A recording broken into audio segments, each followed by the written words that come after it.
സന്തോഷകരമായ ഒരു ജീവിതത്തിന് ഒരു നല്ല വീട് വളരെ പ്രധാനമാണ്.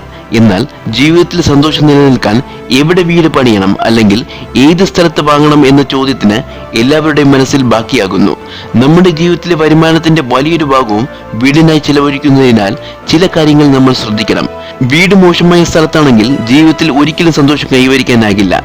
ഒരു മനുഷ്യൻ ഏത് സ്ഥലത്താണ് വീട് പണിയേണ്ടതിനെ കുറിച്ച് വേദങ്ങളിലും ശാസ്ത്രങ്ങളിലും ചാണക്യനീതിയിലുമെല്ലാം പരാമർശിച്ചിട്ടുണ്ട്.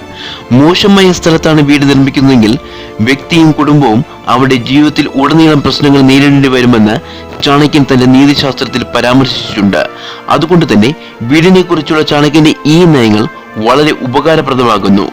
വീട് പണിയുമ്പോൾ ഈ സ്ഥലങ്ങൾ തിരഞ്ഞെടുക്കണമെന്ന് ചാണക്യൻ പറയുന്നു.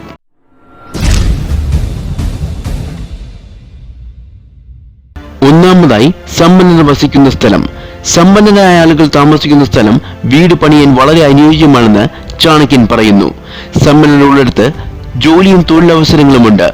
അത്തരമൊരു സാഹചര്യത്തിൽ ഒരു വ്യക്തിക്ക് തൊഴിലിനായി അലയേണ്ടി വരില്ല. ഇത്തരം സ്ഥലത്ത് വീട് വയ്ക്കുന്നതിലൂടെ ജീവിതത്തിൽ പ്രശ്നങ്ങൾ ഉണ്ടാകാനുള്ള സാധ്യതയും വളരെ കുറവാണ്. രണ്ടാമതായി, ബ്രാഹ്മണർ. അയൽക്കാരൻ ബ്രാഹ്മണനോ പണ്ഡിതനോ ആണെങ്കിൽ അത് കുടുംബത്തിൽ നല്ല സ്വാധീനം ചെലുത്തുന്നു. അത്തരമൊരു സാഹചര്യത്തിൽ നിങ്ങൾക്ക് നല്ല രീതിയിൽ കുടുംബത്തെ ശ്രദ്ധിക്കാനും കുട്ടികളെ വളർത്താനും സാധിക്കും. മൂന്നാമതായി, ഭരണ സംവിധാനം. രാജാവോ ഭരണ സംവിധാനമോ നല്ലതല്ലെങ്കിൽ പൊതുജനത്തിന് ഒരു തരത്തിലുള്ള പ്രയോജനവും ലഭിക്കില്ല. മറുവശത്ത്, രാജാവിലേക്കോ ഭരിക്കുന്ന വ്യക്തിയിലേക്കോ ആളുകൾക്ക് നേരിട്ട് പ്രവേശനമുള്ള ഒരു ഭരണ സംവിധാനത്തിൽ വ്യക്തി സുരക്ഷിതനായി തുടരുന്നു. അതുകൊണ്ട് അത്തരമൊരു സ്ഥലത്ത് വീട് പണിയുന്നത് ശരിയാണെന്ന് ചാണക്യൻ പറയുന്നു. നാലാമതായി, ജലസംവിധാനം.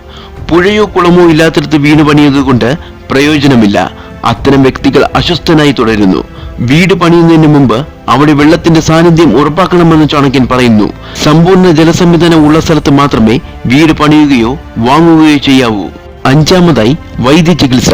ചാണക്യൻ പറയുന്നത് വീട് പണിയുന്നതിന് മുമ്പ് വീടിനു ചുറ്റും ആശുപത്രികളോ വൈദ്യന്മാരോ ഉണ്ടോ എന്ന് പരിശോധിക്കണം. ഇത് രോഗാവസ്ഥയിൽ നിങ്ങൾക്ക് ഉപകാരപ്പെടുകയും ആരോഗ്യ സംരക്ഷണം ഉടനടി ലഭിക്കുകയും ചെയ്യുന്നു. ആറാമതായി, അറിവുള്ളവർ. നല്ല അറിവുള്ള ഒരു അയൽക്കാരൻ സന്തോഷകരമായ ജീവിതം പ്രദാനം ചെയ്യുന്നു.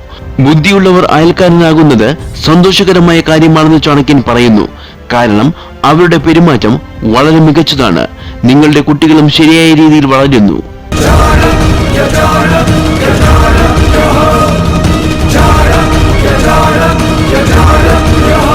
കൂടുതൽ അറിവുള്ള വീഡിയോസിനായി ചാനൽ സബ്സ്ക്രൈബ് ചെയ്യുക.